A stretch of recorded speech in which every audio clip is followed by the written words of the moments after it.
The Kansas City Chiefs are facing off against the Jacksonville Jaguars this Sunday in Arrowhead. Look at that, guys. We get an early game for once. There are some concerns in Chiefs Kingdom right now, though, with the team. That's offensive line, the run game, and Frank Clark is still out for one more week. But today, stick around because we're going to give you our top 5 keys to how we beat the Jacksonville Jaguars. Welcome back to All Chiefed Up, where we do Kansas City Chiefs news, analysis, and more. If you are new here and you just like chilling with your friends, talking about Kansas City Chiefs football and having some fun, hit that sub button right now. That's what we do here. Also, hit the like button. It helps us out tremendously. Mike, how's it going today, bud? It's going good. It is Red Friday, man. It's good to see you out of the bed and not puking your guts up. I currently have strep throat. Just so everybody knows, I'm highly contagious right now for at least 24 more hours, so don't get too close to the screen. Yeah, there's been zero golf, zero Mexican restaurant visits, and that's like our 2 favorite things in life that we're not getting to do right now. It's kind of hot now. I hear you. Well, it's good you're back. You want to jump right into this top 5? Yeah, let's do it. Number 1, don't play down to the opponent's level. We need to play hard, play fast, and play focused. It seems as though Andy Reid teams and the Chiefs tend to play down to the other team, no matter how good they are. If it's a big game, we get up for it. If it's a mediocre team, such as the Colts, we get trapped. That was a trap game. This is a classic trap game coming up right here with the Chargers coming up in Week 11 in that newly flexed game to Sunday Night Football. So what do you think about that one, Steve? I think this is a perfect trap game. Yeah, it very well could be. That's what everyone was saying about the Colts game, and sure enough, it was a trap game. So Andy Reid teams do tend to play down to the opponent, and I've never quite understood why. You don't see a lot of blowouts, even though the Chiefs are like highly more talented than a lot of other teams they play. Usually it's close games regardless. Usually the only blowouts that you ever see is against the Raiders because they're the Raiders. But other than that, it's usually close games. I would like to see them, play better, play to their potential, not just play the opponent and, not let the foot off the gas in the second half with a lead. Those seem to be the things that Andy Reid teams do. Yeah, you're exactly right about that. I do think that our fans see it as well. I think I was asked in a YouTube comment earlier, why do the Chiefs and Andy Reid teams tend to play down to their opponents? And I really don't we can't answer that. I have no idea. It just really doesn't seem like he gets the guys motivated or fired up to get into these games, or maybe they just feel like they can just run through the motions and get it. But this Jacksonville Jaguars team, under their new head coach, Doug Peterson, they're kind of buying into that. And you've seen them come back from a big deficit to beat the Raiders last week. So this team plays hard. They're young. They're a decently smart football team. They could give us problems. We don't need to come out and be very lackadaisical. So I do believe this is a very important key to getting the victory. Yeah, Andy Reid always has that any given Sunday mentality. You notice every win they get, he's like, hey, any win is a good win in this league, even if it's by 1 point or 2 points or 3 points. It doesn't matter to him. And I think he approaches each week that way, and he goes strictly by a game plan to beating that team. And that could be why they fall into the trap of getting in these struggles, putting lesser teams away. But I wouldn't consider Jacksonville to be a lesser team. The record's not great right now, and they're still really young. But there's so much talent on that team, and they have a great head coach right now that come from the Andy Reid coaching tree. I mean, you have to be careful with them. So number 2, I have our offensive line versus their pass rush. I think this is going to be a big key. As you mentioned in the intro, Chiefs Kingdom is all over our offensive line, particularly our tackles. They call us here at All Chiefed Up offensive line sympathizers because we're not on the bandwagon of going in, week out, and just hammering on Orlando Brown Jr., hammering on Wiley. Like, we get it. They struggle. They have their moments, but sometimes it's not as bad as it looks on film. It's not as bad as those PFF ratings are. And so going up this week, they're going up against Josh Allen. They're going up against the number 1 pick in the draft, Trayvon Walker. They're a pretty decent team against the run. They're the number 10 team against the run with yards allowed on the ground, but they are pretty inconsistent. And what I've found is that they can be beat with running to the left side of their defense, which means Orlando Brown Jr., that's what he's good at. Could this be a big week for him, Steve? Very well could be. I don't think the offensive line has played particularly great lately, and we're not exactly apologists for the offensive line here when they play bad. But I really don't think everything is 100% on their shoulders like a lot of people do. Like the running game not working out, I don't think that's the O-line's fault, guys. Like you can pin it on them all you want, but if you go back and look at it, most of the play calling for our runs are pretty trash. Sometimes the running backs miss the holes.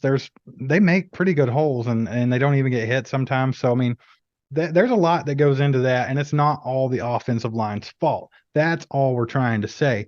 However, this week would be a great week for them to have a good week. It's a good day to have a good day. Orlando Brown could, if they're weak on the left side there, maybe we can get a running game going to that side of the field. We have an excellent run blocking offensive line, and they haven't really got to showcase it because, look how Bieniemy calls these games. Sometimes we had 6 carries or 7 carries in regulation last week, which is absolutely absurd. So if you don't give them the opportunities, you can't really say they can't get a run game going. So that's all we're trying to say here. But yeah, to your point, a key to beating Jacksonville is definitely going to be the O-line stopping that edge pass rush because they do have some good guys on the corner. We've been barking about how we wanted Josh Allen before the trade deadline. Everyone thinks he's great. So you're going to see him. You're going to see him firsthand here. And he'll probably be lined up against Orlando Brown Jr. a lot of the time. So we'll get to see that matchup. Wiley's going to have to hold up against him as well as Trayvon Walker. So it'll be a good week to see what they really have. Yeah, it's a bit of a step down from some of the teams that they've had to play so far. I wouldn't consider, Trayvon Walker and Josh Allen to be in the same league as Max Crosby and Chandler Jones. But they're young and they're right there. So it'll be good to see. Okay, so number 3, we have Mahomes versus the Jacksonville defense. It always starts with Mahomes. It always ends with Mahomes. This is Kansas City football, and this is what we do. But what I do notice is that Jacksonville primarily plays cover 3 and cover 1 defenses. These defenses are 2 defenses that are kind of similar, but very opposite. And if they play a lot of cover 1, that can be disguised as cover 2 shell defenses, which we all know Patrick Mahomes struggles with. So, yeah, what do you think about that, Steve? What do you think Mahomes is going to have a good day? Is he going to take what they give him, or is he going to come out and try to press, man? Man, it's Mahomes. I think there'll be a little bit of pressing. There always is. It's just something that you have to accept with him. And that's fine. Because Mahomes, even last week, I thought Mahomes had a pretty rough game. But guess what, man? When it counted, he got out there and made it happen. He willed that team to that win. And that's just what you get with Mahomes. Even on a bad day, he's going to try to, put the team on his shoulders if he has to. So, you have to take the good with the bad. But I do think he'll be able to settle in a little bit more this week. I doubt that defense is going to give him as many fits as the Titans defense was able to do. Yeah, I think he'll be able to hit a lot more little 10-yard passes to Juju and Kelsey, a lot more than you saw. I don't think that the Jacksonville Jaguars are going to play as handsy and aggressive as, the Titans defense did. They have that old Patriots mentality where it's like hold every play and dare the refs to throw a flag. I don't think Jacksonville plays that style.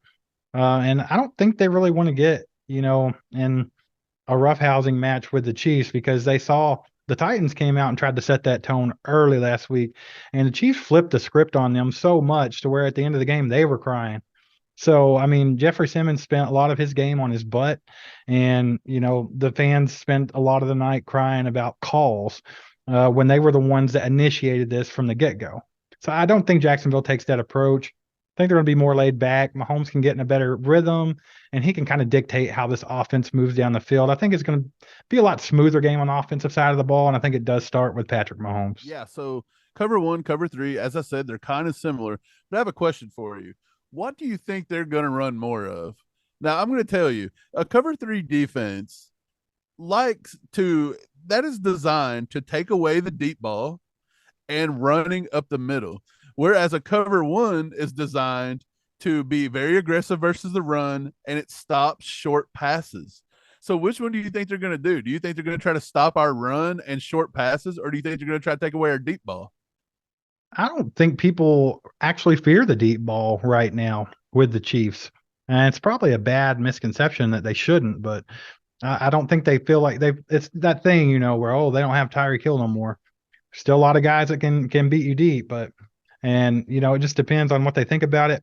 But I think most teams right now are just going to go with that cover two shell defense because that's what trips up Patrick Mahomes the most. It's been proven. They're probably just going to rush three or four or whatever they got. A lot of guys in coverage, to muddy up everything because that's what seems to work against Patrick Mahomes. So that's what I expect to see from almost any team at this point. So you think they're going to run a lot more cover one, and it can be disguised as the cover two shell, which makes a lot of sense. We like to get Kelsey going, short passes. We like to throw to our backs in the backfield. We don't really develop a running game very much, so I could definitely see them running a lot of cover one.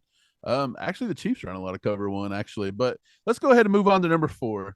I got number 4. We need to just play smart and limit our penalties. When I was doing some research, Denver actually led the league with 70 penalties, and the Rams were the lowest team in the league with 32 penalties.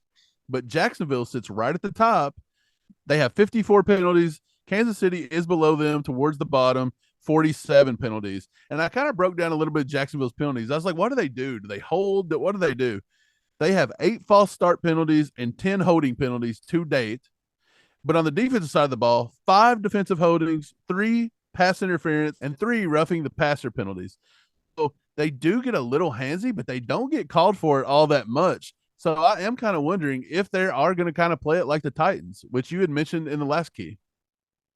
Right. I don't think so. I really don't. I think the Titans came out and kind of showed their ass, to be blunt about it. They were playing just, stupid football, trying to get in Travis Kelsey's head, which, it worked to some extent. But you're also playing against one of the best teams in football in the Kansas City Chiefs. And they can use that as motivation and just flip the script real fast. And you saw what that did to the Titans. I mean, them and their entire fan base was left crying about it all week. So I don't think they want to take that approach. Okay, so number 5, our last one on the day, is to just be patient and let the big plays come. Again, I do believe that the Jaguars defense most vulnerable spot is to allow the big play. Again, with cover 3 defenses, you can beat that with up the seam passes. That's what they do. That's what they want to run with MVS. I think that's why we brought in Kadarius Toney's to work that little intermediate route and maybe sometimes hit it deep. Who knows? But yeah, I do believe that we just have to be patient. We got to let it come. And besides Andre Cisco and Tyson Campbell, this team can be had through the air. Lloyd has not looked good as a coverage linebacker. Oluokun, the linebacker, has not looked very good. Darius Williams, their slot, their nickel corner that matches up against the slot. Those 3 are allowing 60% completion passes when thrown their way. And then their number 2 DB behind Tyson Campbell, who's their number 1, but their number 2, Shaquille Griffith, he's actually allowing 70% of the passes his way to be completions and giving up 125.0 passer rating. That's insane statistics that Patrick Mahomes should be able to eat alive. Yeah, like I mentioned earlier, I think that seems to be the thing that Patrick Mahomes needs to learn to do week by week, and that's just be patient, let the big plays come to him. They will come, but you just can't force them. And I talked about that earlier. You're going to have to deal with a little bit of pressing because it's Patrick Mahomes, and that's what he does. And I accept that, and I'm good with that. We'll see it, and we'll get mad about it for a minute, but then you realize that's just how he plays the game. But if he can just be a little bit more patient, like you said, against a team like the Jacksonville Jaguars, those big plays will come. You can almost guarantee it. Okay, so that's all 5 keys for the day. I think if we follow those, again, that's just our thoughts on the game. Who knows what Andy's going to do? But that's our 5 keys that we think that we should follow, and we'll have a lot of success against Jacksonville, Steve. All right, man. Now for the fun part. We got to do some score predictions. So, Mike, do you have anything written down for a prediction against Jacksonville Jaguars? I'm going to go 33-27 Chiefs. That's a little closer than most people want to see, but I do believe the Jacksonville Jaguars are a pretty good team. I'm going to give Mahomes player of the game MVP again. I think he's going to have 350 in the air and 4 touchdowns on the day. I believe he will find a way to eat up that secondary, and I believe we'll establish just enough of a run game that he will be able to hit those big plays throughout the day. Awesome. So I'm going to go with 38-24 Kansas City. I think the defense shows pretty good, but Trevor Lawrence, he's going to get something. They got a young, good team. They got to really watch ETN in that pass game because he can be very effective there. So I mean, they're going to score some. I'll say 38-24, and I'm going to give the MVP this week to Travis Kelce. I think maybe he might have, multiple touchdown game. I'll give him 100 yards, 110 yards, 2 touchdowns for Travis Kelce. Should be a fun W on Sunday for the Kansas City Chiefs. However, Andy Reid does struggle with the AFC South a little bit. Everyone knows it, and Mike breaks it down in a video right here. So check that out, and we'll see you guys after the game on Sunday.